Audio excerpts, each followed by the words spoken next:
వచ్చి ఎట్లొచ్చింది? మా సొంటోళ్ళు చేయబట్టి వచ్చింది, మా నిరుద్యోగులు చేయబట్టి వచ్చింది, మా ప్రభుత్వ ఉద్యోగులు చేయబట్టి వచ్చింది, మా అవుట్సోర్సింగ్ ఎంప్లాయీస్ చేయబట్టి వచ్చింది, మా ఆశా వర్కర్లు చేయబట్టి వచ్చింది. రేపు ప్రభుత్వం మారితే మాకు మంచి జరుగుతుందేమో అని చెప్పి ఉద్యమం చేస్తూ వచ్చింది.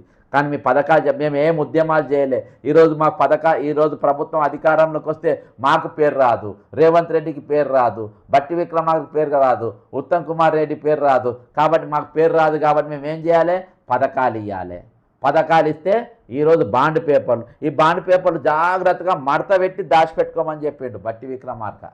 ఈ బాండ్ పేపర్ పడేసుకోవద్దని చెప్పిండు. ఏది 6 పథకాల బాండ్ పేపరు. హైకోర్టు ఏమన్నది మొన్న దినానా? నిన్న కూడా వాళ్ళు మాట్లాడతారేమో అనుకున్న ప్రతిపక్షాలు ఎవరు మాట్లాడు. బీఆర్ఎస్ మాట్లాడదు, బీజేపీ మాట్లాడదు, ఎంఐఎం మాట్లాడు, అంతా కలిసి ఉన్న దొంగలే. ఇలా ఫాతిమా కాలేజ్ ఎందుకు కూలగొడతలేవని చెప్పి బీఆర్ఎస్ వాడు అడిగిండా? ఇలా ఫాతిమా కాలేజ్ ఎందుకు కూలగొడతలేవని చెప్పి బీజేపీ వాడు అడిగిండా? ఎవ్వడు అడిగాడు. ఎందుకంటే వీళ్ళందరూ కలిసి పంచుకునే దొంగలు సిండికేట్ ఇది. హైకోర్టు ఏమన్నది?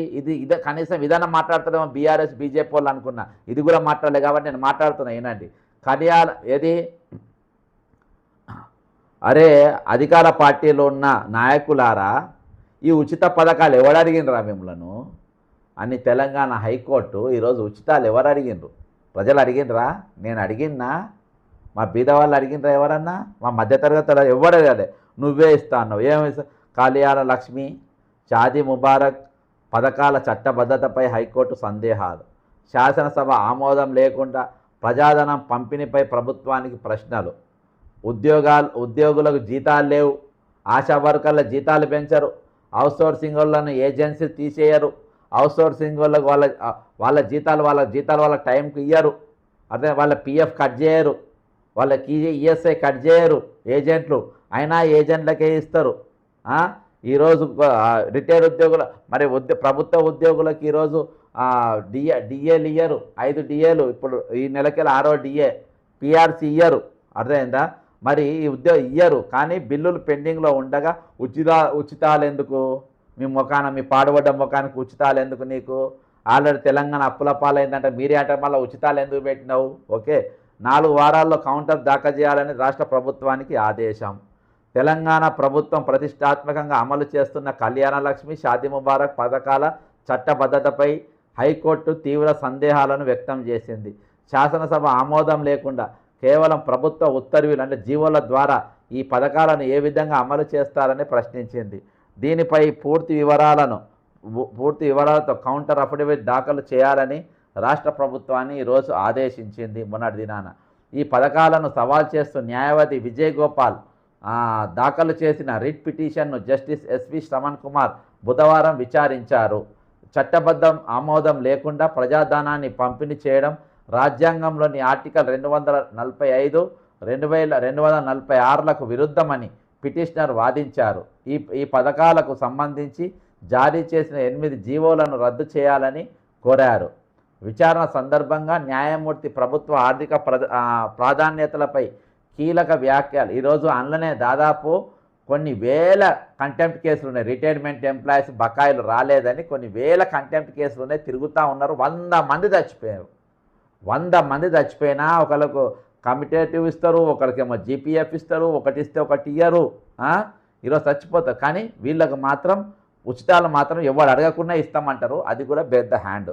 విచారణ సందర్భంగా న్యాయమూర్తి ప్రభుత్వ ఆర్థిక ప్రాధాన్యతలపై కీలక వ్యాఖ్యలు చేశారు. ఉద్యోగులకు జీతాలు ఆలస్యం అవుతున్నాయి, కాంట్రాక్టర్లకు బిల్లులు ఆలస్యం అవుతున్నాయి, భూసేకరణ పరిహారం వంటివి పెండింగ్లో ఉన్నాయి, నిధుల కోసం ప్రభుత్వ భూములను విక్రయిస్తున్నారు. మరోవైపు రాష్ట్రం అప్పుల్లో ఉంది. ఇలాంటి పరిస్థితుల్లో ఈ ఉచిత పథకాలు ఎవరు అడిగినరా నిన్ను? 4,000 నిరుద్యోగ భృతి అన్నాడు. ఎవడు అడిగిండు? ఇచ్చినావా ఎవరికన్నా? 4,000 నిరుద్యోగ భృతి. తులం బంగారం ఇచ్చినావు అన్న, ఎవరికన్నా ఇచ్చినావా? ఎవడు అడిగిండు?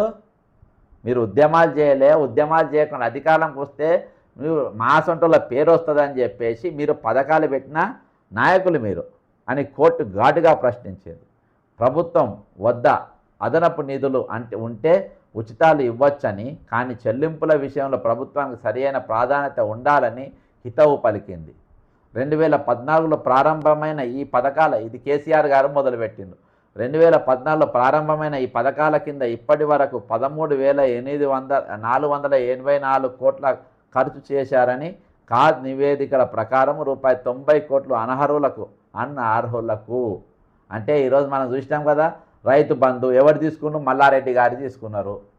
అర్థమైందా? పెద్ద పెద్ద మంత్రులు, ఎమ్మెల్యేలు అందరు కూడా అర్థమైందా? మళ్ళీ ఆయన సక్సెస్ అంటాడు, సక్సెస్ అయినా అంటాడు. పాలమ్మిన, నీళ్ళమ్మిన, పుణ్యానికి వచ్చిన పైసలు దొమ్మిన, చెరువులు దొబ్బిన, చెరువుల పైన బిల్డింగ్లు కట్టిన రేవంత్ రెడ్డి వాళ్ళందరిని వదిలేసి ఈరోజు పేదల భూములు మాత్రం గుంజుకుంటారు. మల్లారెడ్డి కాలేజ్ గులగొడతలేవు. ఎందుకు గులగొడతలేవు? రేవంత్ రెడ్డి భలే గుర్తుకొచ్చింది ఇలా. మల్లారెడ్డి కాలేజ్ కూడా ఎన్ని బూతులు తిట్టింది నిన్ను? ఎన్ని బూతులు తిట్టిండు? 90 కోట్లు అనర్హులకు అందాయని పిటిషనర్ కోర్టు దృష్టికి తీసుకువచ్చారు.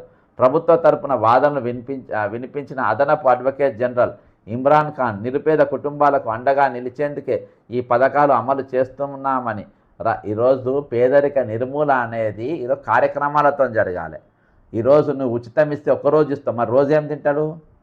ప్రతిరోజు ఏం తింటాడు? ప్రతిరోజు తినేటట్టుగా ఈరోజు తయారు చేయాలి. ఎందుకంటే ఈరోజు పథకాలు ఉంటే మీ అసలు ఈరోజు పథకాలు ఉన్నాయి కాబట్టి, ఉచితాలు ఉన్నాయి కాబట్టి ఈరోజు బ్రోకర్లు, దొంగలు, 420 గాన్లు ముఖ్యమంత్రులు అవుతున్నారు. అర్థమైందా? ఈ తెలంగాణ ఆత్మగౌరవ తెలంగాణ, స్వయంపాలన తెలంగాణకు ఎవరైతుండ్రు? క్యారెక్టర్ ఉన్నోళ్ళు అవుతుండ్రా? కమిట్మెంట్ ఉన్నోళ్ళు అవుతుండ్రా? అకౌంటబిలిటీ ఉన్నోళ్ళు అవుతుండ్రా? నిజంగా ప్రజలకు ఏమైనా చేయాలనే ఆలోచన ఉన్నోళ్ళు అవుతుండ్రా? లేదు. బ్రోకర్లు అవుతుండ్రు, లోఫర్లు అవుతుండ్రు, 420 గాన్లు అవుతుండ్రు. జైల్లో ఉండాల్సిన వాళ్ళు ఈరోజు ముఖ్యమంత్రి కుర్చీలలో కూర్చుంటున్నారు.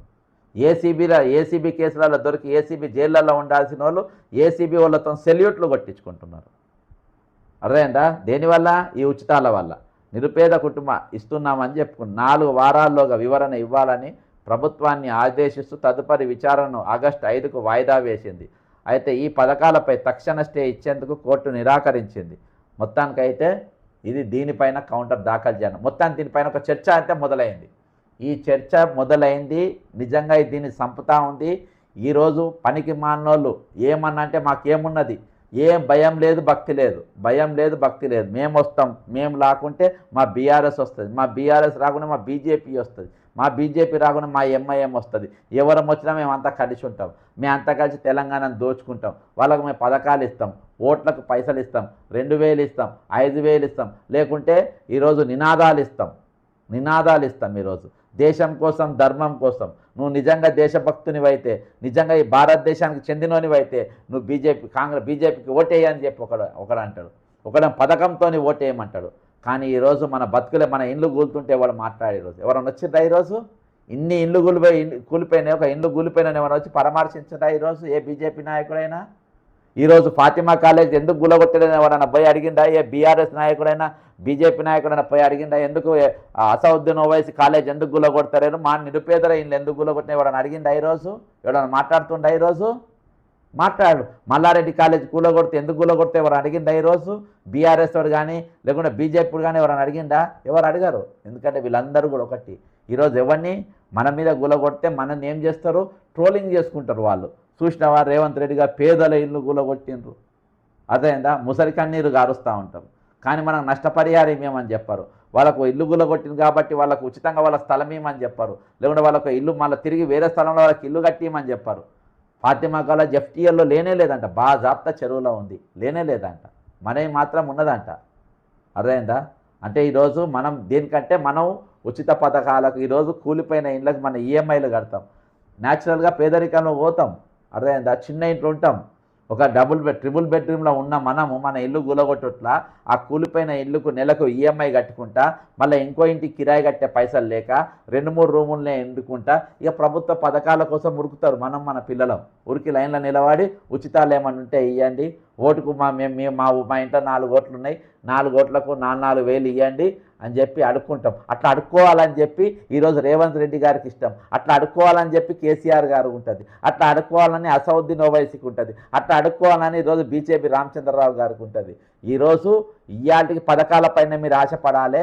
మీరు ఓట్లపైనే మేము ఇచ్చే తైలాల మీదనే ఆశపడి మీరు మాకు ఓటు వేయాలి. మేము ఇచ్చే 2,000కు 3,000కు ఆశపడి మాకు ఓటు వేయాలి. కానీ ఈరోజు మీరు ఆత్మగౌరవంతో ఓటు వేయద్దు. మీరు హక్కులు అడిగే కాడికి రావద్దు. మీరు మాట్లాడడానికి వీల్లేదు. మీరు మాట్లాడద్దు. అని చెప్పి ఈరోజు మన పైన హుకుం చేసే స్థాయికి ఈరోజు వచ్చిందంటే అర్థం చేసుకునేది. ప్రజాస్వామ్యంలో ప్రజలు ప్రభువులు, ప్రజలు పాలకులు. అర్థమైందా? ప్రజల ఓటుతోని వాళ్ళు వచ్చేటోళ్ళు, వాళ్ళు నిలబట్టేవాళ్ళు. ఈరోజు నిరసన తెలపడం, అడగడం, మాట్లాడుతూనే ఉండడం, ప్రతి విషయం పైన మాట్లాడడం, ప్రతి విషయం పైన చర్చించడం మనకు ప్రభుత్వం ఇచ్చిన హక్కు. ఈ ప్రజాస్వామ్యం మన రాజ్యాంగం ఇచ్చిన హక్కు. అది ప్రభుత్వానికి కాలరాసే హక్కు ఎక్కడుంది? మాట్లాడితే నేరం. అర్థమైందా? ఈరోజు నా నోరు నొక్కే ప్రయత్నం అడుగడుగున జరుగుతూ ఉంది. ఒక క్రిమినల్ను చూసినట్టుగా ఈ ప్రభుత్వం చూస్తూ ఉంది. ఈ రేవంత్ పోలీసింగ్ చూస్తూ ఉంది. నేను చెప్తున్నా, ఎప్పటికి గుర్తుపెట్టుకో రేవంత్ రెడ్డి గారు, ఎప్పటికీ అధికారం నీ దగ్గర ఉండదు. కేసీఆర్ గారు ఎప్పుడు అధికారం మీ చేతికే రాదు. కిషన్ రెడ్డి గారు మీకు ఎప్పుడు అధికారం మీ దగ్గరికే రాదు. మీ సిండికేట్కి అందరికీ చెప్తున్నా, ఏదో ఒక రోజు ఇది ప్రజల చేతికి వస్తుంది. ప్రజలు ఏదో రోజు ప్రభువులు అవుతారు. ఆ రోజు మీ గతి అత్యంత దారుణంగా ఉంటుంది, అత్యంత భయంకరంగా ఉంటుంది. రాసుకోండి మీరు ఇది. ఇవాళ మీరు చేసే చర్యలు పోలీసు కూడా నచ్చలేరు. పోలీసులు ఇష్టం లేకుండా నన్ను అరెస్ట్ చేస్తున్నారు. అందుకని మౌనంగా ఎక్కిన ప్రతిఘటిస్తలేను. ఇక నన్ను ఎందుకు అరెస్ట్ చేస్తున్నాయి వాళ్ళని అడుగుతలేను. వాళ్ళని అడుగుదామని ఏం లాభం? వాళ్ళని అడిగితే వాళ్ళు వెనుక ఉన్నవాళ్ళు వాళ్ళ మీద కంట మీద తుపాకీ పెట్టి నువ్వు వాళ్ళని అరెస్ట్ చేస్తావా చేయవా అని చెప్పి బూతులు తిడుతున్నారు. కమిషనర్ లాంటి వాడు ఫోన్లు చేసి ఈరోజు వాళ్ళని బూతులు తిట్టే పరిస్థితికి వచ్చినారు. కాబట్టి ఈరోజు అటువంటి వీళ్లకు నిజంగా క్రైమ్ చేసిన వాళ్ళు దొరకరు. దాదాపు 100 కోట్ల రూపాయలు ముంచినటువంటి మంగళిని కూడా పట్టుకునే దమ్ము ఈరోజు వీళ్ళకి లేదు. సామాన్యులను వాళ్ళు పైసలు దాచుకొని ఈమెకి ఇచ్చిపోతే ముంచితే పట్టుకునేటోళ్ళు లేరు. ఈరోజు ఆమె తరపున వాళ్ళ తరపున మాట్లాడిన వాళ్ళు, ప్రెస్ మీట్లు పెట్టిన వాళ్ళు ఎక్కడ కనబడతలేరు. ఇవాళ నేను రిటైర్డ్ అయిన వాళ్ళు సబ్జెక్ట్ పట్టుకున్నా, సంవత్సరంకి వెళ్ళి వాళ్ళకి ప్రతి పైసా ముట్టేదాకా నేను కొట్లాడుతూనే ఉంటా. అవుట్సోర్సింగ్ వాళ్ళ సబ్జెక్టు పట్టుకున్నా, వాళ్ళకి ఏజెన్సీ వ్యవస్థ ఎత్తేసి కార్పొరేషన్ చేసేదాకా నేను కొట్లాడుతూనే ఉంటా. అందులో డౌటే లేదు. అర్థం? ఏజెన్సీ వ్యవస్థ ఎత్తేసేదాకా నా ఉద్యమం కొనసాగుతూనే ఉంటుంది. అర్థమైందా? ఆశా వర్కర్ల జీతాలు పెంచేదాకా ఉద్యమం కొనసాగుతూనే ఉంటుంది. ఉద్యోగులకు ఈరోజు పీఆర్సీ డిఏలు ఇచ్చేదాకా కొనసాగుతూనే ఉంటుంది.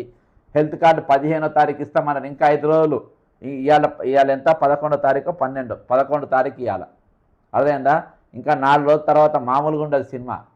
15వ తారీఖు రోజు హెల్త్ కార్డు రిలీజ్ కాకుంటే మామూలుగా ఉండదు వీళ్ళ కథ. కాబట్టి అవన్నీ ఇచ్చేదా కొట్టాడతాం. మరి ఈరోజు మంగళి బాధితుల తరపున గలమెత్తిన వాళ్ళు ఎడబోయినరు, ఎడదాచుకున్నారు, ఎందుకు కనబడతలేరు? ఇట్లుంటే మన ఉద్యమాలు. కాబట్టి నేను ఇప్పటిదాకా మీతోని ఈ ఉచితాలు నిజంగా ప్రజల కోసం వాళ్ళు ఇస్తుండ్రా, ప్రజల ప్రేమ పైన ఇస్తుండ్రా, అవి నిజంగా అర్హులైన వారికి చేరుతున్నాయా? అది ఏ పథకమైనా కామెంట్ చేయండి. అంతేకాకుండా మాట్లాడద్దు, మాట్లాడితే నేరం అని ప్రభుత్వం రేవంత్ రెడ్డి గారు ఏదైతే హుకుం జారీ చేసిండ్రో అది ప్రజాస్వామ్య బద్ధమా లేకుంటే ప్రజాస్వామ్య వ్యతిరేకమా అనేది దయచేసి దీనిపైన కూడా కామెంట్ చేయాలని కోరుకుంటూ సెలవు తీసుకుంటున్నా. దయచేసి ఇంతవరకు సబ్స్క్రైబ్ కండి, దీన్ని షేర్ చేయండి, కామెంట్ చేయండి. ఇంకేమైనా అంశాలు మాట్లాడాలనుకుంటే దయచేసి నా నంబర్ 9866323813కి మీరు వాట్సాప్ చేయండి. ఖచ్చితంగా సబ్జెక్ట్ మాట్లాడదాం. జై తెలంగాణ, అమరవీరులకు జోహార్లు.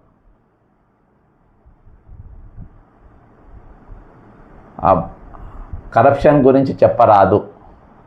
నడిచేదే కరప్షన్ బ్రదర్, సీఎంఏ కరప్షన్.